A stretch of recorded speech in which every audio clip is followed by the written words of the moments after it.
incredible moment for the Northwestern Wildcats, the capper of this amazing year, which saw them break the all-time school record for wins in a single season. The first time they've had a winning Big Ten record since the 60s. The first time they've won 10 games in conference play since the 1930s. And they've never had a higher seed in the Big Ten tournament than they have right now as the 6th seed. And perhaps you know that Welsh Ryan Arena is getting a major renovation. I don't know any of the plans, but I got a feeling they're going to have a huge video board that is going to have Dave Eanet's call of that Derek Pardon moment from the radio for decades. I have to ask you, what was that moment like as a man who's been associated with this school for so long? Well, honestly, Mike, I'm just trying to get the call right. And that's really, that's the only thing you want to do in those moments is get it right. And honestly, over the years, I've called so many of those plays, 2 seconds to go, 1.7, and you think, okay, there's always a chance, but what are the odds? And all I did, I was just keeping my eye on the ball, right? That's the whole key to it. And when I saw it go in, I was like, I can't believe it. This has actually just happened. Yeah. And what the next thought was, these guys are running right towards where my partner Joey Meyer and I are sitting. That's us right there. You could see our heads for a moment, and we really thought our table was going to get knocked over. We were going to go off the air at such a key moment. But it was just unbridled joy in that building that night like I have never seen. So why is this happening now? Evan Eschmeyer was a great player. John Scherno was a great player. There have been good players. There have been 18, 19 win teams. There have been mid to late February, hey, Northwestern's close to being on the bubble, but there's never been this year. Why now? They've had Hall of Fame caliber coaches over the years. They've had, as you say, great players.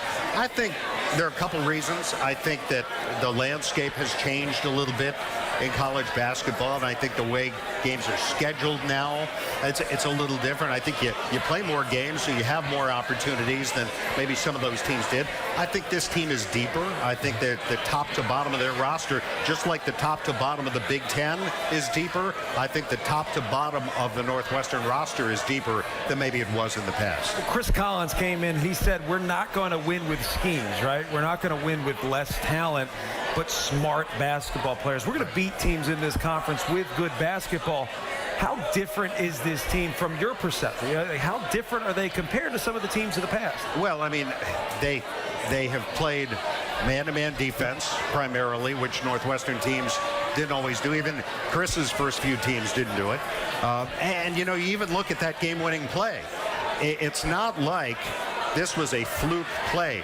Brian James and Chris Collins drew up the play, ran the play, the players executed the play. So it's not like they lucked into it. And, you know, whereas maybe in the past, a team's going to get lucky here or there or something like that. But no, I think that they have really good athletes, guys who are Big Ten caliber players, enough of them that they can play the style of basketball that Chris wants them to play.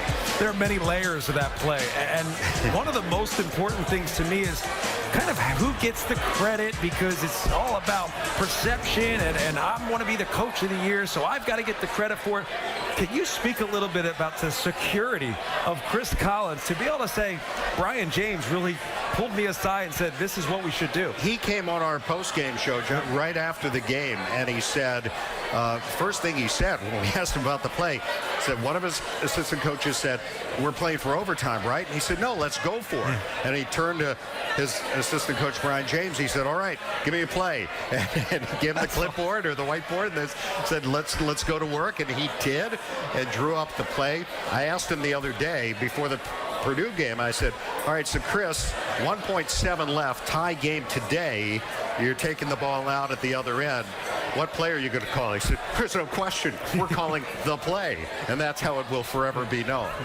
I don't know how much you got to see of the Rutgers game yesterday, but their defense was stifling. They attacked the glass, getting rebounds. Wait, I think he did get to see the Rutgers game at Northwestern. Yeah, I did, but I watched the game last night, too. Oh, wow. And, yeah, I mean, but I don't think Northwestern is going to be surprised by anything Rutgers does tonight. I think they know how tough this team is from the 2 games they've played against them. They trailed at halftime in the first game out of Piscataway, and obviously they were trailing in the final couple of minutes in Evanston before they were able to pull that one out.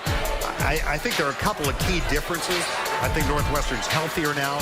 When they played them at New Jersey, at Rutgers, Bryant McIntosh was sick that night, and he really struggled in that game. Vic Law had a real nice game for him, and then Scotty Lindsey got his points.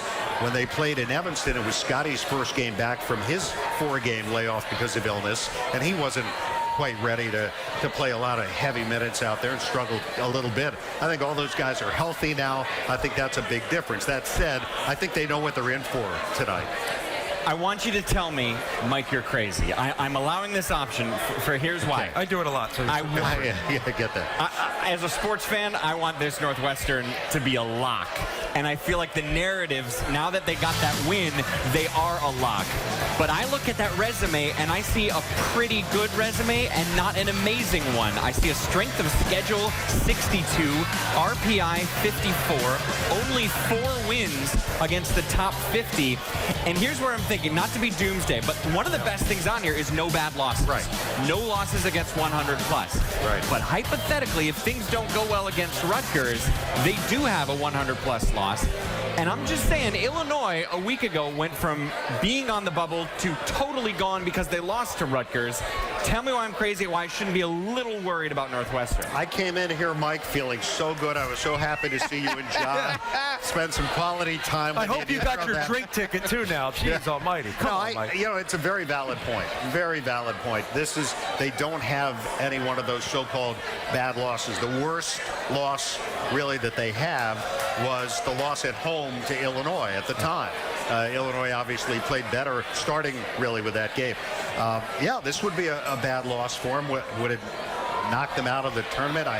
Based on what the experts and the bracketologists have said, I don't think so. But, I mean, who knows? You don't want to leave that to chance, and that's the main thing. You want to win this, and honestly, I think they're coming in here not worrying about just I mean, I think obviously they're worried about beating Rutgers tonight, but I think they're in here thinking there's no reason we can't beat any team we play in Washington this weekend. And I mean, I think they really feel that way. Right. And by the way, I'm not saying I think they're out. In fact, Jerry Palm had them at a 7, which means they're fairly safe. Yeah. But I just worry if we love the story so much that people haven't gotten a little too wrapped up in it. Northwestern fans are worrying 10 times more I'm than you sure are. you're right. I'm sure you're right. Dave Eanet, thanks so much for your time. You're always great gracious. to see you, Mike. John. Thank you. Enjoy